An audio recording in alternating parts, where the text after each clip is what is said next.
네, 현재 시각 8시 25분 지나갑니다. 지금 보고 계신 머니쇼 유튜브 그리고 SBS 비즈앱에서 실시간으로 시청 가능하니까요. 많은 시청 부탁드립니다.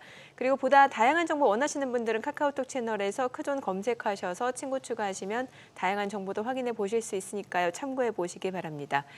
10년물 국채 수익률은 여전히 높은 상황인데 또 미증시 3대 지수는 올랐습니다. 이번 주 주요 기업들 실적 발표를 앞두고 있는데 경계 심리도 있을 법한데 그래도 아직은 시장에 대한 기대감이 좀 많이 남아있지 않나라는 생각이 드네요. 어제 M7 중에서 예. 빠진 게 테슬라하고 엔비디아 네. 두 개는 벌써 실적 나온 거고 네네. 이제 실적 발표 앞두고 있는 5개가 올랐으니까 네. 뭐든지 이렇게 개봉 박두가 재밌는 것 같아요. 여행 가기 전에 더 설레이고. 여행 가기 전에 더 설레고. 설레고.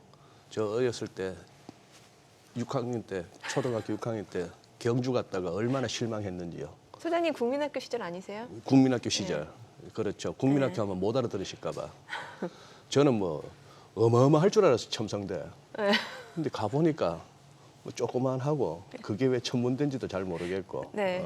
그랬던 것처럼 뭔가 전부 까기 전이 재밌는 것 같아요. 원래 가기 전 설레고. 선물도 포장지 뜯기 전이 좋잖아요. 야, 근데 국채금리 슬금슬금 많이 오르네, 그죠? 많이 네. 오르고. 아니 10년물이 4.3까지 올랐었어요, 장중에. 그러니까요. 그리고 아직까지 기술적으로는 조금 더 올라가다가 막혀주면 다행이다 싶을 때가 있는데 기세가 너무 좋기도 하고 그런 상황이네요. 야. 아니, 저 방송 전에 소장님이 네, 차트 네. 보여주셨잖아요. 네. 나스닥 차트. 나스닥뿐만 아니라 네. 니케이 우리 코스피 할 것까지 전부 다 그동안에 쭉 이렇게 올라왔다고 한다면 요즘은 전부 이렇게 쿵 한번 8월 달에 한번 네. 이렇게 크게 밀린 이후에 반등이 이렇게 쐐기형 내지는 삼각형입니다. 이렇게 뭔가 좀 수렴하는 수렴하는 분위기. 느낌. 예, 그래서 결국 마지막 승부는 이렇게 미국 대선하고 FMC 보고 네. 그때 이제 더 올라가든지 그러니까 방향을 결정할 좀 거다. 조정받든지 하는 그런 상황 아닌가 그렇게 보이는 차트는 일단 말을 그렇게 하고 있네요. 네, 그러면 일단 큰 이벤트를 전후로 앞두고 해서 전후로 해서 네. 움직임을 좀 봐야겠네요. 예, 그러다 보니 지금 아마 이번 주 아직 미국 기준으로 우리도 마찬가지지만 네. 화수 목금 있고 하지만 크게 뭔가 이렇게 방향을 잡기는 쉽지는 않은 것 같아요. 왜냐하면 이게 여론조사는 초접전이고 여론조사는 초접전이고 베팅 쪽에서나 주식시장, 채권시장 쪽에서는 트럼프의 예. 백악관 복귀 가능성을 좀 더 높게 보는 것 같고 사람 사는데 비슷하죠. 저기도 트럼프 미디어 관련주가 하루에 20%. 예. 우리도 가끔씩 선거철 되면 안랩 이런 거 뛰는 거 보세요. 그죠? 뛰었다 원위치 너무 하고. 오래전 얘기 같아요. 오늘은 또 시원하게 우리 국내 한번 툭툭툭툭 질문하는 대로 바로 또 챗GPT처럼 말씀해 주시는 분이 나오죠. 거의 AI급이죠. AI죠. 예. 네. IS 김태성 본부장님 함께합니다. 어서 오세요. 어서 오세요, 본부장님. 네, 안녕하세요. 요즘 이렇게 화요일이 기다려집니다. 모든 궁금증을 해소해 주시는. 오늘도 열심히 하겠습니다. 예. 네. 저하고 지금 정민 앵커하고는 약간 이렇게 뭔가 시장이 수렴하면서 결정적인 어떤 방향성을 잡을 그 모멘텀을 기다리고 있는 중이다. 이렇게 저희들은 진단했는데 어떻게 네. 동의가 되시는지. 네. 아마 많은 투자자분들도 그리고 저도 지금 그렇게 생각을 합니다. 네. 결국 포인트는 예. 이러니 저러니 해도 미 대선 이후에 어떤 시장의 방향성이 아닐까 저는 그렇겠죠. 생각이 들고 있고 트럼프가 되었든 해리스가 되었든 일단 수급이 우리나라는 들어와야 되는 것 같아요. 지금 그렇죠. 전체적으로 미 채권에 대한 이야기도 우리가 하고 원달러 환율에 대한 이야기도 하고 여러 가지는 하지만 결국 주식시장에 살려면 개인 투자 자금으로는 안 된다는 것은 뼈저리게 우리가 느끼고 네, 있지 않습니까? 맞아요. 그러면 기관이 되었든 외국인이 되었든 메이저 주체들이 사줘야 되는데 기관은 우리 편이 아닌 지가 꽤 오래되었습니다. 그러면 외국인들을 좀 기다려야 하는데 외국인들이 과연 지금 환차손을 감내하면서까지 우리나라 주식시장에 과감하게 들어올 만한 메리트가 있을까? 그러면 그 메리트는 많지는 않아 보여요. 그래서 어떻게 보면 미 대선 이후에 저는 수급의 방향성이 가장 중요하고 그 전까지는 조금은 빠른 어떤 매매 전략이 우리나라 증시에는 지금은 맞지 않겠는가? 이 전략은 미국 증시에 맞지는 않겠지만 네. 우리나라 증시에는 속상한 이야기이지만 그래도 지금은 살아남기 위해서는 조금은 단기 매매 전략이 더 유리할 수 있다라는 의견을 한번 드려보도록 하겠습니다.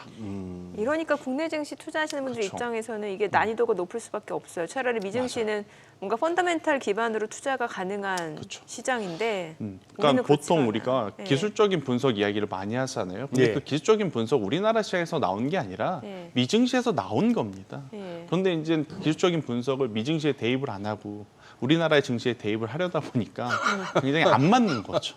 네, 그러다 보니까 이제 개인 투자자분들이 이거 해서 뭐 하나 이런 이야기도 좀 많이 나오는데 일단 지금이 가장 좀 심리적으로도 압박 좀 심하고 계좌적으로도 굉장히 불편 많이 하시겠지만 네. 그래도 저는 고생 끝에 낙이 온다고 우리나라 증시도 이렇게 처지지만은 않을 것 같아요. 일단 삼성전자가 어제 일부 좀 상승을 하면서 그래도 이제 시장에 희망을 좀 불어 넣었기 때문에 조금은 더 힘내셨으면 좋겠다는 이야기로 한번 오늘 시작해 보도록 하겠습니다. 어제 그러면 삼성전자가 네. 뭐 4% 가까운 상승세 참 오랜만인데. 그렇죠. 예. 오늘은 반등 나오겠거니 했는데 또 밀리고 한 게 그동안에 뭔가 기대감을 갖다 확 꺾어버리는 오늘도 빠지겠지 싶었는데 어제는 이제 반전이 있었고요. 근데 결국 장마감 이후에 계속 이렇게 회자되는 게 무슨 대만의 디지타임스, 네. 디지털 타임스도 아니고 디지타임스인가 봐요. 네. 자, 여기서 이제 엔비디아가 HBM 공급사의 삼성전자를 포함하는데 이것도 뭐 깔끔하지도 않고 조건부 승인 뭐 이런 정도인데 이것도 소위 말하는 그건가요? 단독 보도인가요? 단독 보도는 아니었는데 네. 일단 이 뉴스를 보면서 바라보는 시각이 지금 달라질 수 있습니다. 어떻게 달라질 수 네. 있냐면 일단 첫 번째 엔비디아 기준으로 생각을 해보면 지금 워낙 달라고 하는 곳이 많으니까 SK하이닉스 마이크론을 통해서 공급을 못하니 네. 일단 삼성전자 거라도 가져다가 지금 공급을 해야 되느냐 예. 이런 입장이 하나가 있고요. 아. 일단 삼성전자가 지금 HBM3인지 HBM2인지 아직 이야기는 안 했습니다. 그냥 그래요? HBM이라고 뭉뚱그려서 예, 예. 이야기를 했기 예. 때문에 이것을 확인하고 투자를 해야 된다라는 쪽이 지금 첨예하게 지금 나뉘고 있는 그러한 상황이기 때문에 아무래도 이제 가장 중요한 포인트는 이번 주에 삼성전자 컨퍼런스 콜에서 이 이야기가 조금은 나와야 되지 않을까라는 그게 생각이 내일 들고 모레인가요? 있고, 네, 내일 모레 31일 날. 네. 나와야 된다는 생각을 하고 있고 제가 지난주에도 이야기를 드렸지만 삼성전자가 지금 가장 필요한 건 뭐냐면 투자자들과의 소통입니다. 그러니까 올해 여름 내내 단독 보도를 통해서 HBM 퀄테스트 통과되었습니다. 이야기는 나왔지만 네. 결국 못했잖아요. 예. 그러면 투자자분들에게 우리 지금 이거 진행하고 있는데 뭐 때문에 잘 안 됐다. 그리고 진행을 하게 되면 언제까지 일정을 맞추겠다. 이런 이야기가 좀 오고 가야 좀 건설적인 이야기가 좀 돼야 우리가 뭐 투자를 할 건지 말 건지 지금 정하는데 삼성전자는 조용히 있습니다. 좀 주변에서 이야기만 나오고 있는 상황이에요. 그러니까요. 일단은 그래도 어제 이제 이쪽에서 나온 뉴스는 부정적으로 좀 바라보기보다는 그래도 이제 긍정적으로 바라보는 시각이 조금은 우세했기 때문에 오르지 않았나 이렇게 좀 보여지고 있고요. 일단 저는 후자보다도 전자 쪽에 좀 가까운 게 어제 SK하이닉스가 좀 밀렸습니다. 맞아 예. 쉬었어요. 그러니까 예. 같이 올라갔다면 더 경우의 수가 복잡해졌을 것 같은데 어제 SK하이닉스 조정이 나왔고 삼성전자가 올랐습니다. 수급적으로 여러분들이 종가를 확인을 해봐도 삼성전자는 외국인 기관이 매수를 했습니다. 예. 그런데 SK하이닉스는 외국인이 매도세로 좀 돌아섰거든요. 예. 그렇기 때문에 일단은 삼성전자 HBM에 대해서는 조금은 이제는 긍정적으로 좀 바라보는 시각이 더 우세하지 않는가라는 생각이 들고 있고 만약 오늘도 어제처럼 SK하이닉스가 조금 정체되어 있는 상황 그런데 여기서 나온 수급이 다른 섹터 다른 종목으로 가지 않고 삼성전자로 조금 더 몰려주게 된다라고 하면 저는 반도체 IT가 조금은 더 숨을 쉴 공간들이 만들어지지 않을까 이렇게 설명을 드리겠습니다. 2차 전지 좀 여쭤볼게요. 어제 네. 보면은 왜 그 에코 프로그램주들이 굉장히 강하게 좀 많이 올라줬는데 네. 이게 딱 시점을 놓고 보니까 이제 테슬라 실적 발표 이후 테슬라 주가 폭등하고 이제 간밤에는 좀 차익 실현 물량이 나오면서 좀 하락하긴 했습니다만 2차 전지 쪽도 이런 모멘텀이 좀 이어지고 있는데 이게 단기적인 모멘텀인지 아니면 좀 추세적으로 이어질 수 있는지도 좀 궁금하거든요. 사실 저는 개인적으로 테슬라 때문에 올랐다고 생각하지 않습니다. 아, 그래요. 금투세 때문에 저는 금투세. 변동성이 있었다라고 생각이 들어요. 예. 어제 사실은 공교롭게도 이제 장 전에 이제 금투세에 대한 좀 이야기가 이제 안 한다라는 쪽으로 네. 뭐 뉘앙스가 좀 풍기는 좀 인터뷰들이 좀 있었던 것 같아요. 그러다 보니까 이제 2차 전지주들에 대한 강한 좀 시세가 나왔다. 왜냐? 최근 들어 펀더멘탈이 크게 바뀐 건 없습니다. 그러니까 어제 예. 기준으로 봤을 때 예. 테슬라 실적 괜찮았다라는 것은 며칠 전 이야기지 않습니까? 예. 그런데 이게 이제 이걸 통해서 올랐었어야 됐다면 지난주부터 올랐어야 됐는데 어제 올랐던 것을 이제 놓고 가만히 생각을 해보면 결국에 지금 2차 전지를 억누르는 것은 공매 물량이 여전히 많고 여기에 이제 금투세가 깔끔하게 해결이 되지 않았던 부분이 아니었나 생각이 들고 있고요. 일단 오늘 아침에 마감한 미증시에서 좀 불편한 건 테슬라가 네. 장 막판에 좀 흘러내렸어요. 예. 네, 흘러내렸기 때문에 좀 조정세로 종가가 형성이 되었기 때문에 2차 전지가 잠시 쉬어갈 수도 있지 않겠는가. 하지만 잠시 잘 쉬어가면 저는 충분히 더 강한 상승세를 좀 기대할 수 있기 때문에 여전히 뭐 포스코 그룹주와 에코프로 그룹주들 좀 철저히 보시면 될 것 같고요. 저는 그래도 뭐니 해도 배터리셀 3사를 여러분들이 꼭 한번 보셔야 될 것 같습니다. 지금 IRA 세액공제라든지 AMPC에 대해서 말들이 많잖아요. 그러니까 AMPC를 통해서 LG엔솔이 뭐 흑자 전환이 될 수 있다. 뭐 내년에는 삼성 SDI도 그러면 흑자 전환이 될 수 있다. 여러 가지 좀 이야기가 나오고 있는데 또 이것을 발목을 잡는 게 트럼프가 될 수도 있다라는 이야기가 나오면서 지금 2차 전지를 좋게 봐야 되느냐, 안 좋게 봐야 되느냐 굉장히 이제 시선이 많이 나뉘고 있는데 저는 트럼프가 된다 그래서 이 IRA 법안을 갑자기 폐지를 한다거나 AMPC가 갑자기 작아질 확률은 극히 드물기 때문에 우리나라 배터리셀 3사 기업들은 여전히 긍정적으로 좀 보셔야 된다라는 생각이 들고 있고 또 한 가지 불편한 이야기를 자꾸 장정해 드려서 죄송한데 하나증권에서 LG에너지솔루션에 대한 좀 중립 리포트가 오늘 아침에 나왔어요. 아무래도 이제 세액공제에 대한 부담 이야기를 좀 하면서 목표가를 조금 낮춰 잡는 그런 모습들이 나왔지만 저는 여전히 LG엔솔과 삼성 SDI 배터리셀 3사는 조금은 더 긍정적으로 보셔야 된다라는 의견을 들어보도록 하겠습니다. 그래요. 네. 지금 야, 근데 이제 한번 수급이 쏠리긴 쏠렸네요. 어제 그렇죠. 전반적으로 2차 전지 쪽이 확 많이 올랐고 네. 에코프로 그룹주들이 그거 하고 또 이 와중에 또 무슨 신종증권인가 뭐 또 발행한다면서요? 아, 그렇죠. 그쪽은 참 밝아요. 에코프로 그룹주가 뭘 이렇게 좌우지가 시장에서 돈 쪽쪽 빨아가는 데는 아주 잘해요. 그만큼 돈 빌려준 사람, 뭐 주식 투자한 사람들도 좀 같이 네. 뭐 떨어지는 게 있어야 되는데, 그래, 예. 지금 네. 조금 큰 그림으로 다음 주 이제 대선하고 미국 FMC 이후로 우리 본부장님 어떻게 보세요? 참 어려운 질문인 것 글쎄, 같습니다. 조금 이제 그 속내가 궁금하네요. 네. 예. 저는 일단은 미 대선을 코앞에 두고 좀 많이 반영이 됐다라고 보는 섹터는 오히려 제약바이오가 아닌가라는 생각이 들어요. 오히려.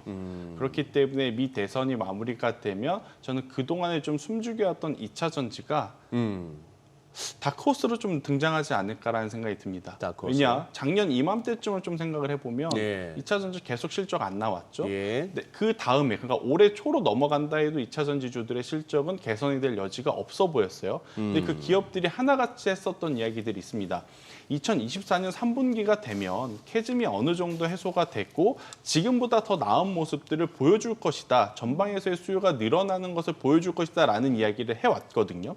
그러면서 주가는 더 이상 빠지지 않았었단 말이에요. 네. 근데 이제 정말로 테슬라를 통해서 인도량을 확인을 했고 그리고 이제 GM을 통해서 여전히 뭐 수출 데이터가 여전히 판매량 그리고 현대차 기아를 통해서 굉장히 또 긍정적인 모습들을 저는 봤기 때문에 지금 또 일론 머스크가 이 트럼프에게 굉장히 잘하고 있어요. 네, 립 서비스를 굉장히 좀 잘하고 있는 그러한 상황이라서. 어디 립서비스뿐입니까? 그렇죠. 후원한 돈만 해도. 그렇죠. 잘하고 네. 있어서 오히려 테슬라, 그러니까 트럼프는 2차 전지에게는 조금 네거티브다라고 하는 이미지가 있는데 저는 오히려 이번에는 조금 2차 전지 주들의 추가적인 상승세를 좀 기대해봐도 괜찮지 않겠는가? 그러니까 근본적인 부분.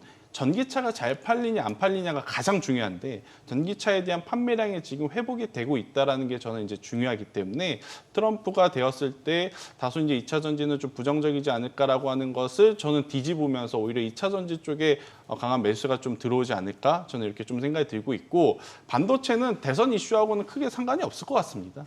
그러니까 뭐 해리스가 되었든 뭐 트럼프가 되었든 지금 당장 AI 시대에 발맞춰서 엔비디아를 풍향계 삼아서 움직이는 것들이 더 중요하기 때문에 저는 오히려 섹터 전체로 아우른다면 대선 이후에 2차 전지주들을 한 번 더 보는 게 맞지 않을까라는 의견 드리겠습니다. 2차 전지도 뭐 구체적으로 디테일하게 나누자면 뭐 앞서 말씀 주신 셀 쪽이 있고 그러면 네. 이제 뭐 LG 에너지 솔루션, 삼성 SDI 이 정도 볼 수 있을 것 같고. 일단은 예. 당연히 대장은 LG 에너지 솔루션이고요. 아, 네. 근데 이제 이번에 AMPC를 통해서 내년에 가장 큰 이득을 볼 수 있는 기업을 계산을 해보면 네. 삼성 SDI가 될 확률이 지금 높아졌어요. 그러니까 LG 엔솔은 대장이고 네. 만약에 후속 주자를 좀 고려하셨다라고 하면 저는 삼성 SDI까지도 지금은 괜찮지 않겠는가라는 의견을 한번 드리겠습니다. 네.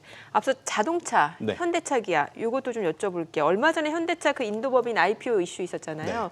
근데 주가 자체만 놓고 보면 약간 좀 답답한 감이 있는데 그래도 어제장 보니까 기아가 모처럼 또 올랐습니다. 사실 기아 실적 좋잖아요. 네. 예. 근데 기아가 실적도 좋은 것도 있었지만 사실은 최근 한 4개월 동안 올랐던 게 다 내려왔습니다. 그러니까 이제 반등이 나왔던 이제 거라서 오를 때가 됐다. 네, 반등이 나왔던 거라서 뭐 추세를 살리는 어떤 강한 힘이 나왔다라고 네. 보기에는 조금은 더 이제 지켜봐야 될 것 같은데 현대차도 기아도 3분기 장사 잘했습니다. 그리고 이제 4분기도 지속적으로 잘할 가능성이 높은 게 제가 이제 현대차 기아를 보면서 가장 중요하게 봤던 건 영업이익이거든요. 근데 기아가 영업이익 이번에 정말 좋게 네. 나왔어요. 테슬라를 뛰어넘는 영업이익을 좀 찍었기 때문에 왜 제가 영업이익에 지금 집중을 하냐면 현대차 기아가 글로벌 완성차 브랜드 안에서 살아남기 위해서 꺼냈었던 전략은 딱 두 가지였습니다. 첫 번째 고부가 가치 제품 라인업을 만드는 것. 그게 바로 이제 하이브리드였다라는 것. 그리고 이제 두 번째 전기차 모델 라인업을 굉장히 많이 가지고 있다라는 것. 이 두 가지 이제 키포인트를 잡고 어떻게 보면 사업을 시작을 했는데 그게 정상적으로 진행이 되고 있음을 이번 3분기 실적을 통해서 숫자로 우리에게 답을 줬기 때문에 저는 4분기 뭐 시기적으로 뭐 비수기다라는 이야기가 있지만 그래도 조금은 더 좋은 모습을 보일 가능성이 높다. 그래서 길게 보실 분들 같은 경우에는 저는 여전히 현대차 기아는 지금의 가격은 매력적이다라고 좀 말씀드릴 수 있을 것 같은데 또 이제 시청자분들 중에 수익률 게임적인 부분을 고려해야 되는 분들이 많을 거예요. 그러니까 단기적으로 좀 매매를 대부분 원하시는 그걸 분들, 원하죠. 그렇죠. 대부분 예. 원하시는데 예. 사실 인도법인에 대한 이슈가 화신, 서현이와 SL 이 기업들에게는 굉장히 좋은 포인트였지만 자동차 부품 쪽이야. 네, 그게 이제 넘어갔습니다. 그러니까 기대감은 굉장히 높았지만 실망감이 지금 큰 상태로 마무리가 되었고 그러면 여기서 지금 하나 봐야 될 건 테슬라가 지금 무엇을 통해서 돈을 많이 벌고 있느냐? 자율주행이거든요. 네. FSD. 네. 그러면 이 FSD 기술을 가지고 우리나라에 대입을 했었을 때 실제로 수혜를 볼 수 있는 기업 혹은 실제로 유사한 기술을 가지고 있는 기업은 딱 하나. HL 만도. 그런데 또 HL 만도가 어제 실적을 발표를 했는데 실적이 안 좋았어요. 시장 네. 컨센서스 대비 안 좋았는데 예. 일회성 비용 때문이었기 때문에 저는 오히려 어제 실적 부진에 따른 조정을 저는 자동차를 보시는 분들에게는 기회로 좀 삼아 보시는 것도 괜찮지 않을까라는 생각이 들어서요. 완성차 브랜드 여전히 저는 긍정적으로 보고 있고요. 부품사 안에서는 HL 만도로 한번 보시는 것도 좋다라는 의견 한번 드려보도록 하겠습니다. 네. 근데 아까 저 현대차 그 매출 중에 네. 자동차 판매로 인한 매출은 알겠는데 금융 및 기타라는 게 어떤 쪽으로 8조나 나왔네요? 미스인가? 현대차요? 예. 일단 저도 그 부분은 제가 확인 아직 못했는데 제가 이거는 다음 주에 그러면 공부를 예. 해서 정확하게 한번 8조가 아니라 거의 설명드려보도록 그 보통 전에. 저건 이제 자동차 리스 쪽일 수도 있고, 그렇죠. 그럴 수 예, 있는데. 뭐 캐피탈 쪽. 제가 확인을 못했기 때문에 예. 네, 한 번 더 확인을 해 보도록 하겠습니다. 야, 우리 김태성 본부장 저런 모습 마음에 듭니다. 모르면 모른다. 네. 준비 안 됐다. 그럼요. 그러니까. 예. 이전에 출연하셨을 때 그 반도체 쪽 이제 그 한미 반도체하고 하나 인더스트리얼 솔루션 맞죠? 네. 요 두 종목을 좀 봐야 된다는 말씀 주셨으니까 요것도 좀 다시 한번 첨언을 해주세요. 제가 지난주에도 좀 말씀을 네. 드렸다시피 한미 반도체는 이제는 조금은 조심을 하셔야 될 것 같다라는 생각이 들어요. 그러니까 한미 반도체 기술력이 떨어진다가 아니라 네. 우리가 이제 사업을 하다 보면 두 군데에서 세 군데에서 부품을 좀 받길 원하거든요. 그래야 이제 그 업체들 간의 가격 경쟁을 좀 부추기면서 우리가 이윤을 얻을 게 많으니까. 엔비디아 기준으로 보면 SK하이닉스만 하면 되는데 마이크론을 키우는 이유도 네. 삼성전자에게도 자꾸 요구하는 이유도 동일한 이유인 것 같고요. SK하이닉스 기준으로 보더라도 지금 한미반도체의 어떤 독점적인 점유율이 너무 높기 때문에 이것을 낮출 필요가 있죠. 그래서 이제 하나인도를 같이 이제 빠르게 성장을 시키려고 하는 이유이기 때문에 한미 반도체는 잠시 주춤거릴 때 저는 그 사이에 하나인더가 올라올 가능성이 조금은 더 높다라는 좀 판단을 좀 드릴 수 있어서 저는 한미 반도체가 안 좋다라기보다는 단기적으로 하나인더에 대한 상승세를 조금은 더 기대해 볼 필요는 있지 않겠나라는 생각이 들어서 지난주에 이어서 이번 주에도 저는 여전히 한미 반도체냐 하나인더냐 그러니까 여러분들이 잘 이해해 주셔야 돼요. 둘 중에 누가 좋은 기업이고 누가 나쁜 기업이 이게 아니라 일단 둘 다 좋은 기업인데 일단 단기적으로 주가의 상승 시세가 어느 쪽에서 더 나올 가능성이 높냐라고 생각을 했었을 때는 저는 하나인더를 조금은 더 한번 보시는 게 맞지 않겠나라는 의견을 한번 드려보도록 하겠고요. 한미 반도체 그럼 가지고 계신 분들은 이제 고민이 생기죠. 예. 특히나 이제 높은 가격대에 갖고 계신 분들 지금 추가 매수를 해야 되는 거냐 말아야 되는 거냐 지금 참 고민이 되는 시기인 것 같은데 저는 일단 반도체 소보장주들은 원달러 환율이 안정화를 잡을 때까지 특히 외국인의 수급이 우리나라 시장에 제대로 들어올 때까지는 조금은 참으셔야 된다는 생각이 들어요. 이거는 비단 한미 반도체 이야기만이 아니라 최근에 여러분들이 많이 가지고 있는 반도체 종목군들. 왜냐, 지금 우리나라 시장에는 한정적인 자금을 가지고 트레이딩을 하거든요. 네. 지금 반도체 IT는 딱 두 가지 종목에만 압축이 되어 있습니다. 삼성전자냐, SK 하이닉스냐. 그렇기 때문에 개인 투자자분들, 메이저 주체들이 부품주들 보지도 않는데 괜히 지금 먼저 추가 매수할 필요는 저는 없다. 그들 추가 매수할 때 같이 이제 추가 매수를 하는 전략이 오히려 더 나을 수도 있겠다. 지금 사실 추가 매수한다고 하더라도 네. 아마 많은 투자자분들이 지금 현금 여력이 많이 없거든요. 그래서 평균 단가도 원하는 대로 많이 못 내릴 가능성도 높으니까요. 지금처럼 불확실성이 여전히 존재할 때 추가 매수하는 것보다 수급이 조금 원활하게 좀 강하게 들어올 때 한번 보시는 게 맞지 않겠나라는 의견 한번 들어보도록 하겠습니다. 네. 김 본부장님. 네. 어제 상한가 나온 종목 중에 이 DS 단성 말입니다. 네.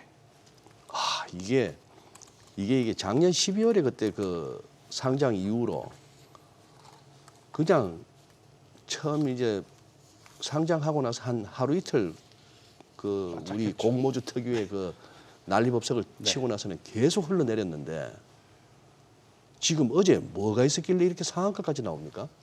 일단 이게 이 SFA라 그래서 예. 바이오 항공유라는 것이 이제 조금 화두가 되는 것 같아요. 바이오 항공유. 그러니까 우리가 바이오 항공? 네, 바이오 항공유. 항공유 기름. 그러니까 우리가 일반적으로 쓰는 것은 이제 WTI나 예. 아니면 뭐 이제 그 유가를 가지고 와서 좀 희석을 시켜서 혹은 정제를 해서 이제 사용을 하는데 브렌트유를. 근데 이거는 폐식용유를 기반으로 만드는 이제 바이오 항공유라고 이제 보시면 될 것 같거든요. 우리가 배 이야기할 때, 조선 예, 이야기할 예. 때 환경 규제를 어디서 하냐면 IMO 회사잖아요. 국제해사기구. 근데 이제 이런 항공 쪽도 국제해사기구와 거의 비슷한 쪽이 ICAO라는 곳이 있어요. 그러니까 국제민간 항공 어떤 기수에서 이 항공기들이 배출하는 탄소에 대한 제재를 합니다. 환경 규제를 이유로. 그래서 이제 이 바이오 항공유가 의무적으로 이제는 사용량이 늘어나고 있어요. 지금 우리나라 기준으로 보면 전체 항공유의 아직까지는 1%입니다. 네. 하지만 이게 2027년, 2030년, 2050년으로 가면 기하급수적으로 의무적으로 포함돼야 되는 이 점유율, 그러니까 이 바이오 항공유를 넣어야 되는 이 활용률이 점점 높아지는 상황이다 보니까 이것을 정제할 수 있는 전처리 기술을 가지고 있는 이제 DS 단석이 어제 이제 부각이 받았다 이렇게 좀 해석을 할 수 있을 것 같고요. 이 기업이 가장 매출을 크게 냈을 때가 연 1조거든요. 근데 어제 공시를 낸 게 미국 기업과 약 2년에 걸쳐서 이 1조에 대한 사업을 하겠다라는 공시가 나왔어요. 그러니까 2년에 걸쳐서. 네, 그러니까 한참 잘 나갔었을 때 주가와 지금 괴리가 있으니 그 괴리를 좁히기 위해서 이제 어제 바로 이제 상한가에 이제 꽂혔다라고 좀 보시면 될 것 같아서 일단 DS 단석 같은 경우에는 추가적인 좀 시세 흐름을 좀 보셔야 될 것 같아요. 근데 여기서 이제 체크 포인트는 바이오 항공유 전처리만 지금 DS 단석이 하고 네. 이 바이오 항공유를 전체적으로 관리하는 쪽은 어디냐? 당연히 정유사가 합니다. 우리나라로 보면 GS, S-오일, 네. SK 이노베이션이기 때문에 일단 흐름은 DS 단석에서 어제 공급 계약을 했기 때문에 이제 네. 먼저 이쪽에서 나오지만 이 흐름들이 우리나라 이 정유 기업들에게도 굉장히 또 호재성 뉴스로 작용이 될 가능성도 높지 않겠나라는 의견을 한번 드려보도록 하겠습니다. 네. 얼마 전에 이제 어제는 좀 쉬어가는 모습이었는데 그 왜 NFT 관련주, STO 관련주들 네. 이게 무슨 뭐 법제화 추진 기대감 이런 게 이슈가 되면서 뭐 갤럭시 하모니트리, 갤럭시 S, 뭐 서울옥션, K옥션 네.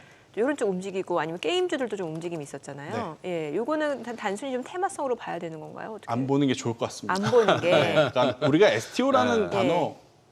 얼마나 많이 이야기를 했습니다. 네네네. 처음 듣는 거라면 이것도 이제는 관심 있게 보셔야 됩니다라고 제가 이야기를 좀 드렸을 것 같은데 사실 STO에 대한 이야기는 정말 꾸준히 해왔던 것 같아요. 근데 여전히 STO가 어떤 개념인지도 모르시는 분들이 많다는 게 네네. 가장 큰 문제라는 거죠. 그러니까 이게 무엇인지 모든 사람들이 공감을 하고 많은 투자자분들이 여기에 관심이 있으면 주가가 올라가지만 투자자분들이 STO라는 단어는 압니다. 네. 근데 그게 도대체 어떤 역할을 하는지에 대한지는 여전히 개념적인 정리가 안 되신 투자자들이 너무 많기 때문에 저는 이쪽에서 공감대가 한쪽으로 몰리기에는 다소 어렵다. 대신에 이 STO 관련주들이 공통점이 NFT 혹은 가상화폐하고 연결이 되어 있어요. 근데 가상화폐가 지금 너무 좋잖아요. 맞아요. 그래서 가상화폐 가격의 상승에 따라서 관련주를 엮이면서 시세가 나올 수는 있는데 그럴 거라면 최근에 이렇게 빠졌으면 안 됩니다. 지금 가상화폐가 최근에 엄청나게 이제 급등을 했는데 비트코인이 지금 7만 1,000달러를 그렇죠. 넘어섰죠. 예. 그래서 그런데 이 종목군들 같은 경우에는 너무 이제 이 단기 상승하고 윗꼬리가 달리는 어떤 흐름들이 많아서 저는 이쪽에 관심이 가지신다면 그냥 가상화폐 시장에 가서 가상화폐를 코인을 사요? 네, 코인을 사는 게 훨씬 낫다. 이제는 코인 관련주라고 해서 우리나라 국내 주식 관련주를 사는 것은 조금은 무리한 선택일 수 있지 않겠나라는 의견을 드리겠습니다. 네, 자 지금 시각 8시 51분입니다. 오늘 양시장 예상 체결지수 확인해 보도록 하겠습니다. 먼저 코스피부터 좀 보도록 할게요. 오늘 0.2% 상승 예상되고요. 예상 체결지수 2,617포인트입니다. 코스닥도 강보합 출발 예상됩니다. 예상 체결지수 741포인트입니다. 시가총액 상위 종목 예상 체결가 보겠습니다. 삼성전자 어제 모처럼 시세를 좀 내주는 모습이었고 외국인도 그동안에 매도 공세를 멈추면서 어제장에서는 이제 외국인이 좀 승매수를 보여줬고 사실은 기관 쪽에서 좀 강하게 매수세가 유비되면서 삼성전자를 끌어올리는 역할을 해줬는데 오늘 0.5% 추가적으로 상승세가 예상됩니다. 호가는 58,400원. 이 가운데 SK하이닉스 1.5% 상승 예상됩니다. 어제는 조금 SK하이닉스가 쉬어가면서 2% 약세로 마무리가 됐는데 오늘 좀 반등을 좀 기대해 볼 수 있을 것 같습니다. 호가는 19만 9,100원이고요. LG에너지솔루션 0.6% 하락 예상됩니다. 예상 체결가 41만 4천 원. 삼성바이오로직스가 0.7% 상승 예상됩니다. 호가는 106만 6천 원이고요. 현대차가 0.8% 상승 예상됩니다. 예상 체결가 22만 8,500원이죠. 기아가 오늘 강보합 출발 예상됩니다. 예상 체결가 9만 5,600원. 이 가운데 셀트리온도 강보합권 예상되고요. 삼성전자 우선주 0.4% 상승 예상됩니다. 호가는 4만 9천 원. KB금융 약보합 출발 예상되고요. 예상 체결가 9만 6,100원. 신한지주 1% 이상 강세가 예상됩니다. 호가는 5만 6,700원으로 집계가 됩니다. 코스닥 시가총액 상위 종목 예상 체결가 보겠습니다. 어제 에코프로 그룹주들이 동반 강세를 보여줬는데 지금 호가에서는 에코프로비엠은 약보합 출발 예상되고 에코프로는 1% 상승 예상됩니다. 호가 분위기로만 놓고 봤을 때는 이제 두 종목 모두 일부 좀 차익 실현 물량들이 좀 나올 것으로 보여지는데 에코프로는 지금 83,600원. 지금 호가 변동이 굉장히 크네요. 알테오젠 보합 예상되고요. HLB가 1.4% 상승 예상됩니다. 호가는 69,200원. 리가캠바이오 상승 출발 예상되고요. 엔캠이 0.3% 상승 예상됩니다. 사흘 연속 좀 오름세가 이어질 걸로 예상되고요. 호가는 18만 4,200원. 클래시스 오늘 호가 분위기 굉장히 좋아 보입니다. 3.8% 강세 예상되고요. 지금 예상 체결가 5만 3,400원. 휴젤도 1% 상승 예상되네요. 삼천당제약 소폭 오름세가 예상되고요. 호가는 13만 2,200원. 리노공업 보합 예상되고 있습니다. 자, 이제 개장까지 한 6분여가량 남았는데요. 일단 뭐 시장 자체는 좀 보합권이 예상이 되고 있고 오늘도 섹터 간의 어떤 뭐 순환매 정도 좀 예상을 해봐야 되지 않을까라는 생각도 들고요. 네, 네. 그렇죠. 예. 뭐 이렇게 급등급락으로 뭐 시장을 몰아갈 만한 시점도 아닌 것 같고 그럴 만한 세력도 없는 것 같습니다. 사실 국내 증시 쪽에서는 확실히 유동성이 조금 제한적인 것 같다라는 생각이 들긴 해요. 그러네요. 예. 예.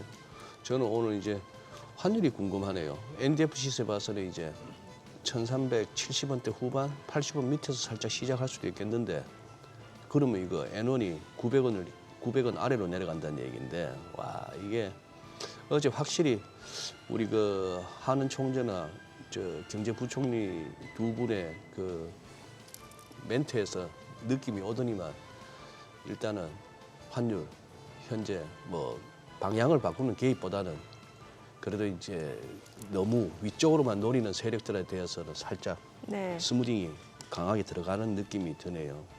그런 상황이고. 그리고 이거 저 본부장님, 네. 이거 준비하신 내용인지 살펴보고 오셨는지 모르겠습니다만 네. 어제 저희가 저 업종 돋보기 시간에 네. 저 조선주. 신영 정권의 엄경화 연구원하고 네. 조선업을 갖다가 살펴봤거든요. 네. 어제 막 신나게 막 조선업 좋다 앞으로 막 괜찮을 거다 이랬는데 네. 하필이면 어제 조선 쪽이 빠져버렸어요. 네. 장 오르는 날에. 그런 날에 저희들 참 민망해지는데. 네. 근데 이제 이거를 좀 잘 아셔야 될 게 예. 최근에 지수가 안 좋을 때 버팀목 역할을 했던 섹터가 세 섹터가 있거든요. 첫 번째 조선, 두 번째 방산, 아하. 세 번째 밸류 프로그램, 그러니까 금융주. 예, 근데 예, 이들이 예. 어제 반도체 올라가고 2차 전지 올라가니까 이쪽에서 쉬었어요. 차익 매도 물량이 나왔다라고 좀 그렇구나. 보시면 될 것 같아요. 예. 그래서 조선주들 저도 굉장히 좋게 보는 투자자 중에 한 명이기 때문에 저는 오히려 조선주를 보시는 분들은 사실 오늘 사서 당장 내일 어떤 시세를 노리시는 분들은 저는 많이 없다라는 생각이 예, 들어요. 예, 어차피 예. 조선은 한번 사이클 타면 쭉 가는 상황이기 때문에 또 그 사이클 안에서는 위아래 등락은 언제든지 나올 수 있는 상황이라 이 부분에 대해서 저는 걱정 너무 안 하셔도 될 것 같고요. 대신에 한 가지는 좀 체크를 하셔야 될 것 같아요. 네. 그러니까 가장 호황기였던 게 2006년 이야기를 많이 해요. 2006년. 네, 2006년 때 신조선가가 가장 높았을 때. 네. 근데 그때만큼 지금 신조선가가 올라왔습니다. 그러면 이제 개인 투자자분들은 그럼 그때 2006년에 가장 높았던 가격대까지 관련주들이 다 올라야 되는데 왜 안 오르고 있느냐. 그러니까 지금부터 더 올라갈 룸 자체가 여전히 많이 있다라고 생각을 하시는데 그 15년 동안 신조선가만 변동이 있었던 게 아니라 제가 지난번에도 한번 이야기 드린 것 같은데 인건비도 엄청나게 많이 올랐습니다. 그렇기 때문에 신조선가가 여기서 지금 정체되면 안 되고요. 조금은 더 신조선가가 위로 좀 뻗어 나가줘야지만 조금 더 탄력적으로 조선주들이 움직일 수 있다라는 것을 좀 인지를 하시고 그렇기 전에는 천천히 저는 분할 매수를 통해서 일단 포트의 어떤 비중 조절을 하시는 게 맞지 않을까라는 생각이 들고 있고 결국엔 중심은 HD 한국조선해양입니다. 그리고 이제 여기서 만약에 탄력적인 부분을 좀 생각을 하신다면 저는 HD현대 마린솔루션도 이야기를 드렸지만 HD현대 미포까지도 한번 저는 보시는 것도 괜찮다라는 의견. 지금 우리나라 조선업의 가장 큰 장점은 뭐냐면요. 수주 잔고가 늘어나는 것도 늘어나는 거지만 이 수주 잔고의 질이 너무 좋다라는 거. 그러니까 벌크선, 아하. 컨테이너선 돈 안 예. 되는 게 아니라 예. 정말로 돈 되는 쪽에 돈 좀 더 되는 집중되어 쪽에. 있다는 의견 드리겠습니다. 개장전이니까 이거 좀 여쭤볼게요. 네. 그 더본 코리아 공모주 청약이 어제부터 이제 오늘이에요. 네. 그 백종원 대표 회사잖아요. 또 얼마 전에 흑백요리사 엄청 인기고 지금 시즌 2가 확정이 됐잖아요. 진짜 사업 잘 하시는 것 같습니다. 이게 노리시지는 않으셨겠지만 네. 타이밍이 너무 지금 절묘하기 그러니까요. 때문에 안 될 수가 없을 것 같아요. 소장님 흑백요리사 보셨어요? 뭐 좀 링크를 걸어주세요. 좀 볼 수 있게. 이거요? 이거 굉장히 긴데. 길어요? 네. 당구 치지 마시고 그거 보셔야 돼요. 네, 그래서요. 어떻게 이게 좀 청약 저는 해보는 거 그러니까 청약 한번 적극적으로 해보셔도 지금 다음 달 6일 네, 상장 괜찮다라고 생각이 들어요. 그리고 이제 청약을 했다 그래서 엄청나게 많은 주식을 또 우리가 배당받을 수는 없는 거니까요. 네, 네, 네. 너무 이제 욕심을 내지는 않으셨으면 좋을 것 같고요. 만약에 이제 청약을 하시기 좀 불편하시다, 자금이 묶여서 그러니까 짧은 기간이지만 자금이 묶여서 좀 불편하시다 하시는 분들은 상장한 이후에 좀 트레이딩해도 괜찮다. 대신에 이제 트레이딩. 워낙 더본코리아의 지금의 어떤 타이밍 자체가 예. 굉장히 좋은 상황이라서요. 저는 굉장히 흥행이 될 것 같다라는 의견을 한번 드리겠습니다. 공모가가 34,000원. 저렇게 되면 얼마짜리 회사가 되는 겁니까 저게? 주식 다 공개하는 것도 아니죠? 다 공개는 아닐 거예요. 네. 예. 부럽습니다.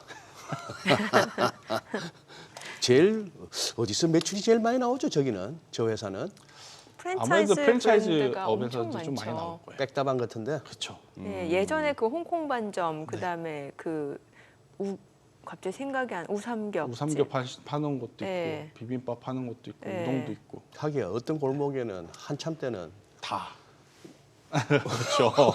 네.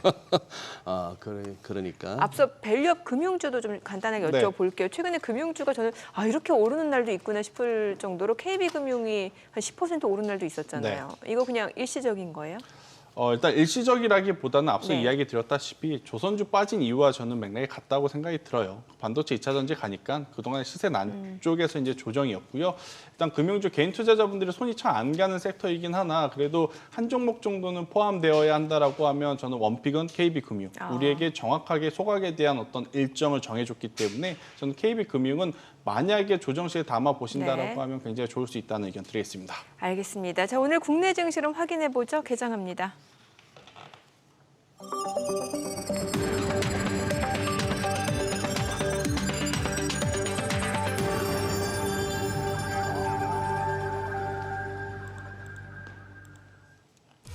네, 10월 29일 화요일 국내 증시 개장했습니다. 어제 코스피, 코스닥 양시장 모두 흐름 좋았고 특히 코스피는 이제 삼성전자가 모처럼 강세를 보여줬습니다. 그동안 외국인이 줄곧 매도를 하다가 어제장에서는 좀 외국인 순매수로 전환되는 모습이었고 특히 기관이 많이 매수를 해줬습니다. 삼성전자 상승으로 시장 상승을 이끄는 모습이었고 간밤 뉴욕 증시 여전히 10년물 국채 수익률 굉장히 높은 수준이긴 합니다만 주요 기업들 실적 발표를 앞두고 있는 상황에서 또 미 대선이라는 그 큰 이벤트를 앞두고 여전히 시장에 대한 기대 심리는 좀 남아있는 것 같습니다. 자, 오늘 양시장 출발 지수 좀 체크해 보겠습니다. 양시장 지금 약보합 출발 보여주네요. 코스피가 2,606포인트, 코스닥 739포인트. 양시장 지금 보합권 출발이고요. 시가총액 상위 종목 시초가 보겠습니다. 삼성전자 오늘 0.6% 떨어집니다. 57,800원이고요. SK하이닉스가 지금 강보합권으로 196,100원. LG 에너지솔루션이 1.5% 떨어집니다. 41만 원이고요. 삼성바이오로직스가 지금 약보합권으로 105만 7천 원. 현대차도 소폭 내림세입니다. 22만 5천 원이고요. 기아도 약보합으로 9만 5,500원. 셀트리온은 올라갑니다. 18만 8,500원이고요. 삼성전자 우선주 소폭 내림세입니다. 4만 8,700원. KB금융 0.4% 하락 9만 5,800원이고요. 신한지주가 보합으로 5만 6천 원에 거래되고 있습니다. 코스닥 시가총액 상위 종목 시초가도 보도록 하겠습니다. 오늘 알테오젠이 1.58% 상승합니다. 38만 4천 원이고요. 에코프로비엠 오늘 좀 차익 실현 물량들이 좀 나오는 것 같습니다. 지금 현재 16만 9,900원, 1% 약세, 에코프로도 1.4% 하락으로 8만 1,200원. HLB가 0.4% 올라갑니다. 6만 8,300원이고요. 리가캠바이오는 보합이고요. NKM은 0.8% 떨어집니다. 18만 2천 원. 클래시스 오늘 0.3% 상승하면서 지금 현재 5만 1,600원. 클래시스 지금 보합권. 그래서 등락이 좀 이어지고 있는 상황이네요. 자, 그리고 휴젤이 1.3% 올라갑니다. 26만 8,500원, 삼천당제약 0.6% 하락으로 13만 1,200원, 리노공업도 내림세 17만 8,900원에 거래되고 있습니다. 오늘 시장에서 강세를 보여주고 있는 섹터 종목들 좀 체크를 해보도록 하겠습니다. 오늘 시장은 뭐 전반적으로 보합권인 상황에서 원전 관련주들 흐름 좋습니다. BHI가 3% 상승합니다. 12,220원에 거래되고 있고요. 오르비텍도 3% 올라갑니다. 2,485원. 그리고 우진도 2.7% 상승 8,380원이고요. 한전기술 1.9% 상승합니다. 7만 3천 원이고 지금 G2파워가 6% 강세 보여줍니다. 9,200원. 서전기전 4% 올라가고 있는 상황이고요. 두산 에너빌리티가 2% 상승. 우진엔텍이 두 자릿수 상승률을 보여줍니다. 24,850원에 거래되고 있습니다. 한전산업, 한전기술 모두 상승 보여주고 있는 상황입니다. 오늘 원전 관련주들 흐름이 좋고요. 자, 뭐 그 밖에 글쎄요. 뭐 일부 제약바이오 쪽 움직임이 이어지고는 있습니다만 상승 탄력이 그렇게 크지는 않은 상황입니다. 뭐 앱클론, 네오이뮨텍, ABL 바이오 2%에서 1% 상승 정도로 움직임이 이어지고 있습니다. 자, 오늘은 뭐 원전 관련주들 흐름이 좋다라는 정도 좀 보시면 될 것 같고 조금 시간이 지난 다음에 시장 특징을 좀 체크해 보셔야 될 것 같습니다. 자, 수급 상황 좀 체크해 보겠습니다. 오늘 유가증권 시장에서는 지금 현재 개인 투자자 순매수입니다. 585억 원 순매수고요. 외국인과 기관은 각각 359억 원, 204억 원 매도 우입니다. 코스닥도 마찬가지입니다. 지금 개인 투자자가 260억 원 순매수, 외국인과 기관은 각각 209억 원, 48억 원 매도 우입니다. 환율 체크해 보도록 하겠습니다. 달러원 환율, 최근에 계속해서 좀 달러 강세 흐름이 이어지고 있는데 오늘 달러원 환율은 2원 하락한 1,383원에 개장이 됐습니다. 환율 좀 하락했습니다만 그래도 여전히 좀 높은 상황이잖아요. 네, 그러네요. 오히려 예. 그러니까 이게 무슨 뭐 수급으로 빠질 환율은 아닌 거는 맞는 것 같네요. 네. 그리고 이게 참 그래요. 이게 제가 오늘 느끼는 게 아침에 이거는 뭐 집에서 메고 온 겁니다만 분장실에 한번 들려가지고 무채색으로 메고 싶었는 게 근데 이게 이제 막연하게 이건데 본부장님 이해하실런지 몰라요. 저는 요즘 안 합니다만 안 하는 이유가 이제 방송 출연이 작고 이러다 보니까 오해의 소지도 있을 수가 있고 또 이 보유 편향이 있잖아요. 뭐 들고 있으면 그걸 자꾸 얘기해야 되고 그렇죠. 하다못해 패널이 아닌 진행자 자리에만 앉아도 이왕이면 좋게 얘기해야 되는 어떤 그런 걸 느낍니다. 그런 걸 느끼는데 왜냐면 말이라는 게 좀 힘이 있기 때문에 그래서 예. 그거 한데 예전에 이제 계좌에 실탄 채워 놓으면은 이 뭐라도 해야 되는 거예요. 방향이 안 보이고 확신이 안 쓰는데도 괜히 한번 사보든지 팔든지 뭐 달러를 사든지 팔든지 주식을 하든지 말든지 그렇게 해갖고 좋은 결과가 없었어요. 그 안 보이고 모를 때는 그냥 쉬어야 되는데 지금 이것도 제가 오늘 이거 에이 뭐 올라주겠지 하면서 했더니만 역시 분장실에 들려서 무채색으로 메고 오는 게 맞는 날이었는 것 같네. 예, 그렇습니다. 참. 아까 어쨌거나 저는 점점 이제 우리 김태선 본부장님을 이제 그거 하게 되는 게 그런 말씀 저는 좋거든요. 모르는 건 하지 마시라. 네. 개념도 모르는데 하는 거 하고 그렇죠. 뭐 이런 부분인데 같은 맥락에서 이거 뭐 저는 전에도 한번 같이 정민 앵커랑 얘기하다가 우리 SBS 비즈 머니쇼 시청자분들은 관심 끄십시오라고 얘기했는데 그러고 나서도 그냥 한번 더 날아가서 네. 좀 민망합니다만 이 영풍하고 이거 고려아연 말이에요. 이거 지금 이거 고려아연이 이러다가 이거 또 잘못하면 이거 못 빠져나오는 거 아닙니까? 이게 근데 그냥 차트만 놓고 보면 네. 여기서 사면 이 정도 수익을 볼 수 있겠지 예. 이게 계산이 되거든요. 예. 근데 주식을 실제로 사보려고 하면 호가가 비어있기 때문에 네. 원하는 양을 많이 못 삽니다. 맞아요. 예. 그러면 결국엔 이 시세는 어디서 조정이 되느냐? 주식 선물 시장의 어떤 포지션을 가지고 이제 이렇게 조정이 되는데 사실 개인 투자자분들이 주식 선물 포지션을 하게 되면 이런 급등 포지션의 매수 포지션 그러니까 즉 상승한다라고 따라가시는 것보다 반대로 이제는 예. 이 정도 올라왔으니까 이제는 조정이 나오겠거니라고 이제 쇼 포지션을 이제 들어가시는 경우가 많은데 이렇게 되면 쇼 포지션 들어가고 나서 강제 청산이 될 가능성이 높아요. 그래서 저는 이제 고려아연처럼 개인 투자자분들이 어떤 확률에 베팅을 하는 게 아니라 뭐 아니면 도식의 예. 흐름이 나오는 건 그냥 안 보는 게 저도 마음이 편하다. 이거 한번 물려서 손절하는데 손절하고 나서 내가 나한테 유리한 포지션으로 흘러가기 시작하면 다른 종목 안 보입니다. 그죠. 이걸 통해서만 무조건 복수를 해야겠다, 복구를 해야겠다라는 마음이 들기 때문에 그건 제가 더 잘 한종목 알죠. 예. 그래서 이런 쪽은 오히려 저는 안 보는 게 맞는 것 같아요. 그러니까 오늘처럼 오늘 저는 시장을 바라보면서 고려하는 보다는 그냥 원전 쪽 보시는 게 저는 개인 투자자분들에게는 더 좋은 어떤 선택지가 있으니까요. 너무 고려하연 이런 지배구조에 관련한 이슈를 가지고 내가 이번에 한번 한탕 크게 해봐야겠다라는 욕심은 저는 내려놓으셨으면 좋겠어요. 만약 설사 고려아연을 통해서 수익을 본다 하더라도 그런 투자의 매매법을 가지고 그 다음에 다른 종목을 하잖아요. 그때는 지금의 번기역 때문에 더 많은 투자를 했다가 더 안 좋은 결과가 나타날 가능성이 높아요. 그래서 저는 이런 지배구조 어떤 개편에 적극적으로 뛰어드는 것은 저는 개인 투자자분들이 조금 안 하셨으면 좋겠다는 의견 드리겠습니다. 네. 예. 지금 원전주 말씀 주셨으니까 지난 시간에도 이제 원전주는 뭐 사실 AI 데이터 센터 수요가 급증할 수밖에 네. 없는 구조라고 하면은 이게 원전을 가동할 수밖에 없고 특히나 이제 소형 모듈 원전 쪽 좋게 네. 보셨잖아요. 네. 그러면 국내 증시 쪽에서는 어떤 종목을 탑픽으로 보시는 거예요? 일단은 기준은 두산 에너빌리티를 좀 봐야 됩니다. 네. 그리고 이제 두산 에너빌리티보다 더 중요한 건 미국 기업들을 좀 보셔야 되는데 네. 지금 이제 뉴스케일 파워하고 테라파워가 이제 가장 대표적인 이제 전력 생산, 그러니까 원전 전력 생산 관련 기업이에요. 근데 뉴스케일 파워는 아직 실체가 아직 있는 건 아니잖아요. 근데 예. 이제 뉴스케일 파워 쪽의 밸류 체인이 두산 에너빌리티고 테라파워에 지금 걸려 있는 쪽이 LG라든지 GS 쪽입니다. 네. 근데 지금 워낙 뉴스케일 파워의 미국의 신고가 흐름이 너무 좋다 보니까 뉴스케일 파워 밸류 체인 어디야? 두산 에너빌리티. 그럼 두산 에너빌리티 밸류 체인 어디야? 우진엔텍, 뭐 BHI 이러한 쪽이 지금 걸리면서 움직이는 거거든요. 그래서 지금 SMR을 보실 때 올해 이제 여름에 체코 우선 협상자 이야기 때문에 같이 올라섰던 모든 종목을 보실 게 아니라 최근 5거래일 동안 가장 시세가 강한 쪽을 먼저 보셔야 됩니다. 네. 그게 이제 두산에너빌리티, BHI, 우진엔텍이기 때문에 이 종목을 좀 압축해서 보셔야 될 것 같고요.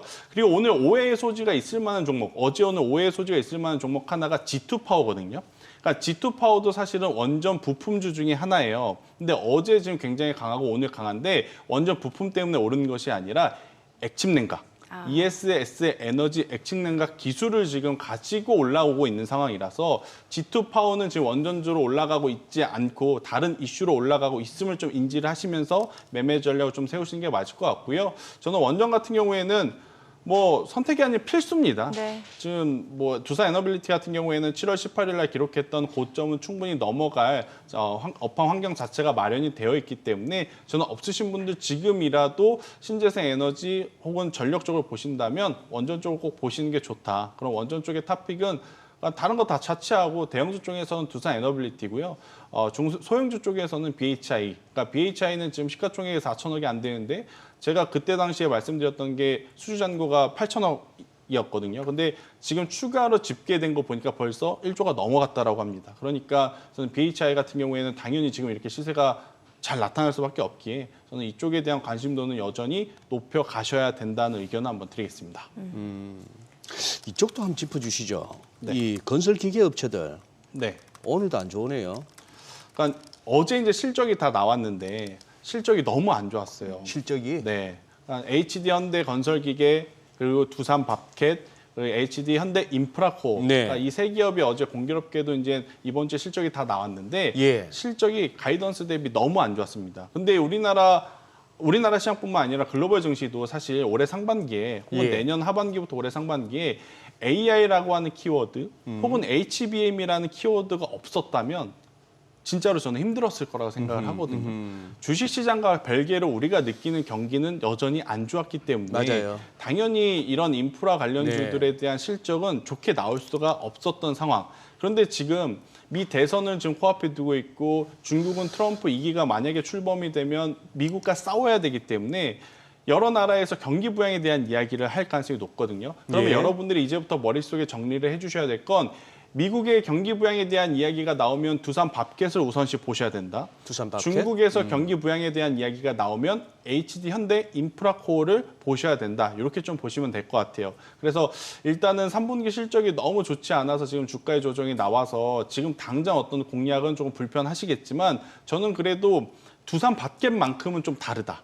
왜냐? 두산 밥켓 같은 경우에는 사실 본업에서의 어떤 회복력은 충분히 나올 가능성이 높습니다. 전력 인프라 지금 투자가 계속 이어지고 있기 때문에. 근데 이것보다 두산은 지금 주주환원 정책에 대한 기대감을 지금 안고 있죠.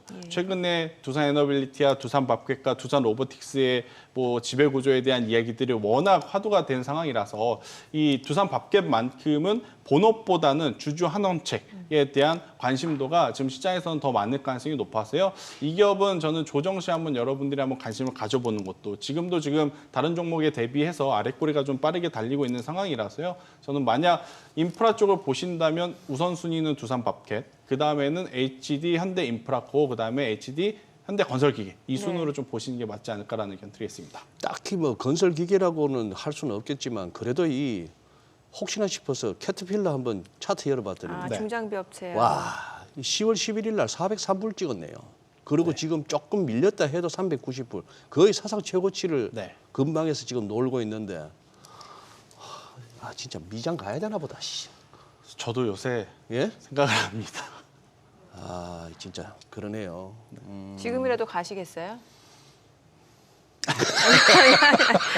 아니요. 아니 오늘